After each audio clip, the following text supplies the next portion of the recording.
कि साइको में थोड़ा सा बता दीजिए कि साइको में किस लेवल का क्वेश्चन पूछता है और कैसे तैयारी करें बच्चे। हाँ, साइको के लिए मैं तो यही कहूँगा बच्चे को कि जैसे अपना एक लैपी हो चाहे कुछ भी हो, अगर मैं कहीं अगर लैपटॉप आपके पास नहीं है तो बगल का साइबर कैफ़े है, साइबर कैफ़े में एक टेस्ट खरीद लीजिए आप लोग, और उसी टेस्ट को 2-3 टेस्ट आपके डेली साथ में जो लगाइए। ड्यूटी करते हैं उनका लगभग कितना पेमेंट सैलरी होता होगा? जैसे अभी जो मतलब कि अभी जस्ट ड्राइवर बने हैं तो उनका सैलरी अप्रोक्स 1 लाख के स्वागत है आसपास दोस्तों रहेगा। आप सभी का आपका अपना यूट्यूब चैनल ITI गाइडलाइन में। मैं हूं रामव्यास यादव। जैसा कि दोस्तों कल जो मैं इंटरव्यू लिया था वो CTI विद्यार्थी के और अप्रेंटिस विद्यार्थी का लिया था, जिससे आपको बहुत कुछ सीखने को मिला था और मोटिवेट मिला था कि कैसे आप ITI करने के बाद आगे अपना रास्ता चुने। इसी प्रकार आज मैं एक ऐसे शख्स से मिला रहा हूँ जो कि अपने आप में वो एक अपने जगह को अपने सीट को कवर कर चुके हैं और हासिल कर चुके हैं, जिनसे आपको बहुत ही मोटिवेट मिलेगा और आगे तैयारी करने के लिए। जिसमें सबसे खास बात यह है कि जितने भी विद्यार्थी अभी ITI पास कर चुके हैं उनके मन में चल रहा है कि अब मैं क्या करूं, तो उनके लिए बहुत ही मोटिवेट होगा। और ITI का जो विद्यार्थी करते हैं उनका मेन मोटिव जो रहता है, पर्पस जो रहता है, वो पर्पस रहता है कि ITI करने के बाद या तो रेलवे में हम ड्राइवर बनेंगे, उसके बाद होता है दूसरा नंबर पे टेक्नीशियन, तीसरा नंबर पे जो होता है सेल वेल ऑडियंस फैक्ट्री, ये सारे होते हैं। तो आज के समय में, आज के दौर में जो नए ज़माने का जो ALP हैं, ड्राइवर हैं रेलवे, उनसे मैं आज मुलाकात करवाता हूं और उनसे मोटिवेट करवाता हूं, उनसे बातचीत करवाता हूं कि कैसे वो अपने जगह को हासिल किए, उनको कितना परिश्रम लगा, क्या लगा, नहीं लगा, कैसे वो इस मुकाम तक पहुँचे, और ड्राइवर बनने के बाद क्या उनका सैलरी है, क्या सैलरी नहीं है, कितना मिल पाता है, वो खर्च अपना चला पाएंगे, नहीं चला पाएंगे। तो सारी इस चीज़ को जानने के लिए आप हमारे चैनल के साथ जुड़ें, और चैनल पर अगर पहली बार विजिट किए तो चैनल को सब्सक्राइब कर लें और बेल आइकन को प्रेस कर लें, जिससे कि सारा नोटिफिकेशन मिल सके और आप उसका लाभ ले सके दोस्तों। तो भाई उनको मैं बुलाता हूँ, वेलकम है, आप यहाँ पे आइए और बच्चों को थोड़ा सा बताइए। उससे पहले मैं इनसे आपको रूबरू करवा देता हूँ, इनका नाम मैं जना देता हूँ और इनका क्वालिफिकेशन क्या है, सारा डिटेल मैं इनसे पूछूंगा और बताऊंगा, और उससे आपको बहुत ही मोटिवेट मिलेगा, जिससे आपको तैयारी करने के लिए एक रास्ता, मार्गदर्शन मिलेगा। तो चलिए, आपका बहुत बहुत थैंक यू है, धन्यवाद है जो कि हमारे चैनल पे आप आ जाएँ। सबसे पहले बच्चों लोग का बता दीजिए आपका नाम क्या है? मेरा नाम रवि कुमार हुआ। चलिए रवि जी, आपको बहुत बहुत थैंक यू, धन्यवाद। और मैं, आप लोग जानते हैं बहुत सारे, आप लोग, सबसे पहले बता देता हूँ कि आप लोग बहुत सारे इनको देखे भी हैं। शायद आप कमेंट में ये भी ना करें कि भाई अपने लोगों से पूछ रहा है। हाँ, सही बात है कि मैं अपने लोगों से पूछ रहा हूँ, लेकिन आपको रास्ता दिखाने का काम कर रहा हूँ। ये नए बैच का है जो इस बार ज्वाइन किए थे और जो CBT एग्ज़ाम दे करके पास करके क्वालिफाई कर करके 3-4 एग्ज़ाम क्वालिफाई करने के बाद अपनी जगह को हासिल किए हैं और इस मुकाम तक पहुँचे हैं, उनसे मैं रूबरू करवाता हूँ आपको। तो सबसे पहले तो आप बताइए कि आपका क्वालिफिकेशन जो है कितना तक है? मेरा क्वालिफिकेशन बीटेक है और मैं इलेक्ट्रिकल इंजीनियरिंग से बीटेक किया था बिहार के छपरा से। चलिए, ये समझ सकते हैं कि इनका क्वालिफिकेशन जो था बीटेक था, और समझ सकते हैं कि ITI विद्यार्थी को यहाँ पे कितना तैयारी करने की ज़रूरत है। भाई समझ सकते हैं कि डिप्लोमा तो छोड़िए, बीटेक विद्यार्थी भी ड्राइवर में फॉर्म भर रहे हैं, अप्लाई कर रहे हैं और जॉब को हासिल कर रहे हैं। तो समझिए कि बीटेक विद्यार्थी और ITI विद्यार्थी कितना कॉम्बिनेशन रखता है, कितना समझिए कि दूर का फासला है, जो कि ड्राइवर बनने के लिए एक बीटेक विद्यार्थी को पीछे छोड़ना होगा। तो सबसे पहले तो आप बताइए भाई कि आप ड्राइवर में जो ज्वाइन किए थे, कब ज्वाइन किए थे? हम ड्राइवर में 13/8/19 को मैं ज्वाइन किया था। अच्छा। हाँ, सिलीगुड़ी में मेरा ज्वाइनिंग था। अच्छा, सिलीगुड़ी बोर्ड था आपका ना? हाँ, सिलीगुड़ी बोर्ड था इनका, और ये अभी ड्यूटी कर भी रहे हैं। और सबसे बड़ी बात है कि इनसे मैं बताता हूँ आपको कि इनका जो ड्राइवर में जो फर्स्ट एग्ज़ाम जो दिए थे, CBT एग्ज़ाम जो हुआ था, उसमें इनका कितना नंबर आया था, तब ये जाकर के क्वालिफाई हुए थे? मेरा फर्स्ट एग्ज़ाम PT एग्ज़ाम में 88 पॉइंट समथिंग नंबर था, कुछ उतना याद नहीं है, लेकिन 88 से ज़्यादा ही नंबर ये था। दूसरा वाला जो एग्ज़ाम हुआ था, जनरल एग्ज़ाम, उसमें कितना था? और जो मेंस जो एग्ज़ाम होता है, मेंस में 2 पेपर होता है। हाँ, 2 पेपर होता है। एक होता है टेक्निकल वाला पेपर और एक जनरल पेपर होता है। तो जनरल पेपर में मेरा 83 पॉइंट समथिंग नंबर था, और जो टेक्निकल पेपर है उसमें मेरे 66 मार्क्स थे। तो समझ सकते हैं कि इनका इतना नंबर था। तो भाई ITI विद्यार्थी को भी तैयारी करने की ज़रूरत है, यहाँ तक पहुँचने की ज़रूरत है, तभी जा कर के आपका सिलेक्शन होगा। और मैं सबसे पहले ये पूछना चाह रहा हूँ आपसे कि आपके जो बोर्ड में जो बच्चे ज्वाइन किए थे, उसमें सबसे ज़्यादा किस क्षेत्र से विद्यार्थी ज़्यादा थे? यानी ITI के विद्यार्थी थे, डिप्लोमा के थे, या फिर बीटेक के थे, आपके साथ जो ट्रेनिंग कर रहे थे? मेरे साथ जो मेरा चूँकि फर्स्ट बैच था, तो फर्स्ट बैच में थोड़ा सा ज़्यादा मार्क्स वाले को ही लिया गया था।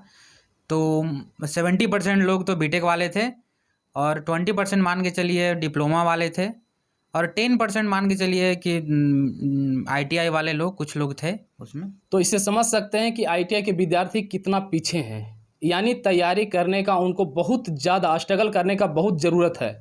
तभी आप बीटेक वाले विद्यार्थी को और डिप्लोमा वाले विद्यार्थी को पीछे छोड़ेंगे, इसलिए कि डिप्लोमा वाला विद्यार्थी और ये आपका बीटेक विद्यार्थी का मकसद ये नहीं होता है ड्राइवर बनना। लेकिन अभी के समय में, दौर के समय में इतना दिक्कत है जॉब का, जो सभी विद्यार्थी आ रहे हैं इसमें। सबसे मेन मोटिव होता था ITI विद्यार्थी को कि हम ड्राइवर का नौकरी लेंगे। सबसे पहला पॉइंट होता, आप लोग भी कमेंट सेक्शन में जरूर बताइएगा कि क्या आप किस मकसद से आप ITI किए हैं। सबसे पहला मकसद मेरे अनुसार से होगा आपका ड्राइवर बनना। तो आप सबसे पहले ये बताइएगा कि आपको तैयारी करने में कितने कठिनाई हुआ था या नहीं हुआ था, कैसे आप तैयारी किए थे। थोड़ा सा बच्चों को मोटिवेट कीजिए, जिससे कि बच्चे ITI के विद्यार्थी भी तैयारी कर सकें आगे अपना भविष्य को लेकर। हम तो चूँकि बीटेक थे तो हमको उतना ज़्यादा परेशानी तो नहीं हुआ, लेकिन जो ITI वाला विद्यार्थी है या वो उतना भी ज़्यादा टफ नहीं है कि मतलब नहीं क्वालिफाई कर सकते हैं, अगर बशर्ते जी जान लगा के मेहनत करे तो। अगर कोई भी लड़का मतलब 6-7 घंटे अगर पढ़े तो आराम से क्वालिफाई कर सकता है, लेकिन सही गाइडलाइन में पढ़े, क्या पढ़ना है या नहीं पढ़ना है। जैसे बहुत सारे लड़के को देखते हैं सिर्फ लूसेंट रट रहा है और सेट मार रहा है, तो उससे तो नहीं होगा, कभी नहीं एग्ज़ाम निकलेगा उसका।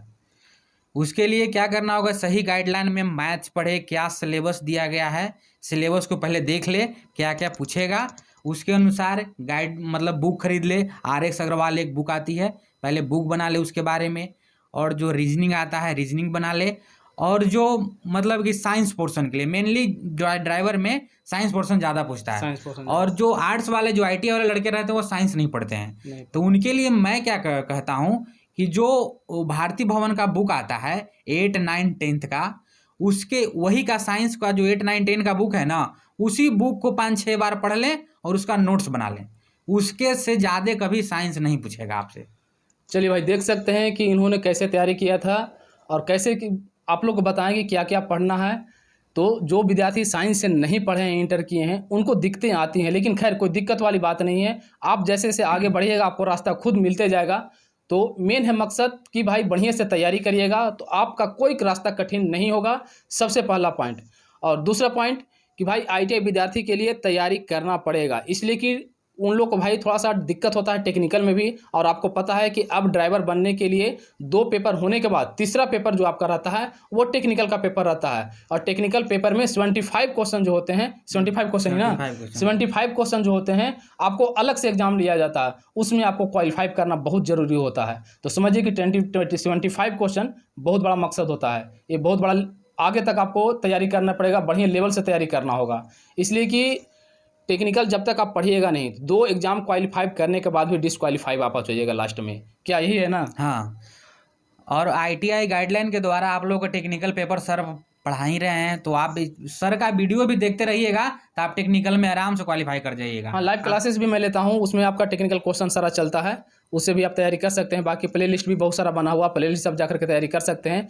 खैर, लेकिन मैं इतना बता दूं भाई ITI विद्यार्थी को तैयारी करना बहुत ज़रूरी है और ज़्यादा जरूरी है, इसलिए कि अभी के टाइम में बीटेक, एमटेक, डिप्लोमा तीनों आपको भाई बनने नहीं देंगे और तीनों ड्राइवर के लिए जान जीव दे रहे हैं। और ऐसा भी समझ में आया, आप लोग भी सुने होंगे कि टीचर का नौकरी छोड़ करके, सेल वेल ऑर्डिनेंस फैक्ट्री का नौकरी छोड़ करके बच्चे आ रहे हैं ड्राइवर में। कोई ना कोई मकसद है। तो समझ जाइए कि जो बच्चा क्वालिफाई करके एक बार जॉब ले लिया है और उस जॉब को छोड़ करके ड्राइवर में आना, क्या इसका मकसद हो सकता है? मकसद तो सिर्फ साफ है, एक ही है कि पैसा है। पैसे के चलते लोग जो अपना जॉब छोड़ के आ रहे हैं, क्योंकि ड्राइवर में अच्छी खासी सैलरी मिलती है। तो समझ सकते हैं भाई कि जब सेल वेल ऑडियंस फैक्ट्री का नौकरी ड्राइवर के लिए छोड़ सकते हैं, तो समझिए कि आपसे कहीं ना कहीं टैलेंटेड हैं। इसलिए भाई मैं मोटिव इसलिए कर रहा हूँ, आपको डीमोटिव इसलिए कर रहा हूँ कि आप डीमोटिव से ही भाई मोटिव आपका जाइएगा, एक अच्छे रास्ता धरिएगा।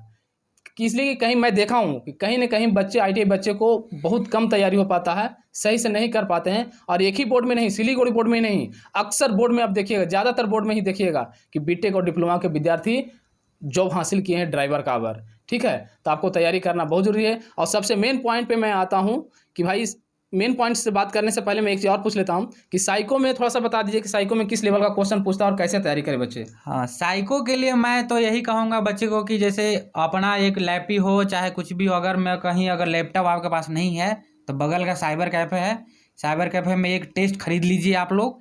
और उसी टेस्ट को 2-3 टेस्ट डेली लगाइए। आपको कहीं कोचिंग वोचिंग करने की ज़रूरत नहीं है।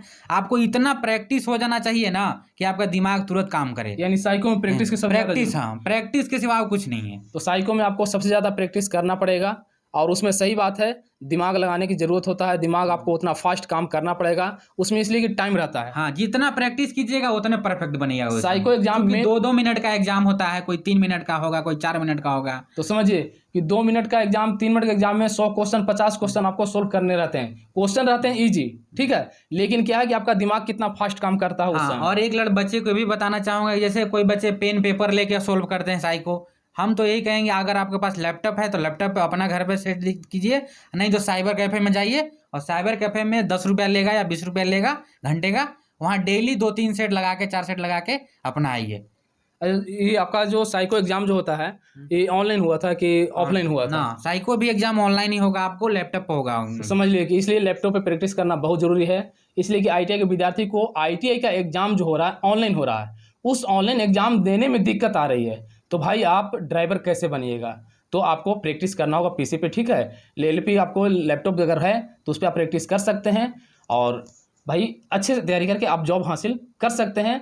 तो कहीं ना कहीं बीटेक को, डिप्लोमा को भाई पीछे आपको छोड़ना पड़ेगा। और मेन पॉइंट पे मैं आता हूँ, जिसके लिए विद्यार्थी आपका सेल वेल ऑडियंस फैक्ट्री नौकरी छोड़ करके जो ड्राइवर में आते हैं, किस मकसद से आते हैं? पैसे के मकसद से आते हैं, ये आपको भी पता हो गया और बता भी दिए। और सबसे पहले मैं बताऊंगा कि जो ड्राइवर आपके साथ में जो ड्यूटी करते हैं उनका लगभग कितना पेमेंट सैलरी होता होगा? जैसे अभी जो मतलब कि अभी जस्ट ड्राइवर बने हैं तो उनका सैलरी अप्रोक्स 1 लाख के आसपास रहेगा। और जिनका कुछ दिन हो गया है, जैसे 5 साल से ड्राइवर हैं या जो 6 साल 10 साल से ड्राइवर हैं, तो उनका वही मतलब 120, 125 या 30 के तो आसपास। समझिए कि ये सब लाख में बात हो रहा है, ठीक 130 है, के यानी 1 लाख से आपका पार पेमेंट रहेगा अगर ड्राइवर आप बन जाते हैं तो समझ आपको सकते हैं। ग्रुप बी का जो क्लास का जो जॉब रहता है ना, उससे ज़्यादा सैलरी हमेशा आएगा। तो समझ सकते हैं भाई कि आपका सेल में जॉब कीजिएगा तो 40,000 50,000 मिलेगा, टीचर में नौकरी कीजिएगा तो भाई फर्स्ट में 40,000 30,000 35,000 जैसे अभी जॉब हो रहा है, ठीक है। तो आपको भाई 30,000 40,000 की नौकरी छोड़कर क्यों नहीं लोग लाख रुपया में लेना चाहेंगे और आना चाहेंगे? इसके लिए मेहनत करना पड़ेगा। तो चलिए, सारी बातें हो चुकी है, लेकिन मैं एक चीज़ और बताता हूँ आपको कि ड्राइवर बनने के बाद क्या आप पछताएंगे या खुश रहेंगे? ड्यूटी कितना करना पड़ता है, ड्यूटी कितना नहीं करना पड़ता है, सारी चीज़ मैं बताता हूँ आपको। तो ड्यूटी जो होता है ड्राइवर में अप्रोक्स कितना करना पड़ता है, कितना घंटा करना पड़ता है? जैसे मान के चलिए शुरू में आप मालगाड़ी में काम कीजिएगा तो आपको अप्रोक्स 10 घंटा 12 घंटा ड्यूटी करना पड़ेगा। और फैमिली से दूर भी रहिएगा। पैसे तो मिलेंगे आपको, अच्छे खासे पैसे मिलेंगे, लेकिन फैमिली से दूर रहिएगा। 1 दिन दूर रहिएगा, 2 दिन भी कभी कभी हो सकते हैं, दूसरे दिन रूम पे आइएगा। चलिए खैर, ठीक बात है कि भाई फैमिली से दूर रहेंगे तो सही बात है, पैसे कमाने के लिए दूर रहना पड़ेगा। कहीं ना कहीं कुछ तो आपको भाई सेटिस्फाई करना पड़ेगा, अपने आप को भाई मोटिव उस तरह के लाना होगा, करना होगा। तो चलिए, थैंक यू है भाई, आप लोगों को सारा नॉलेज हो चुका होगा। और आप लोग कमेंट सेक्शन में ज़रूर बताइएगा कि किस और आपका क्या अगर कोई क्वेश्चन रहता है, अगर हमसे छूट गया हो तो आप कमेंट सेक्शन में ज़रूर बताइएगा। फिर किसी नेक्स्ट वीडियो में आप लोग को ज़रूर बताऊंगा, क्लियर करूंगा, जिससे आपको कोई दिक्कत ना हो। तो चलिए, आज तक यहीं, फिर मिलते हैं किसी नेक्स्ट वीडियो में। तब तक के लिए जय हिंद, जय भारत दोस्तों, बाय बाय। चलिए, थैंक यू।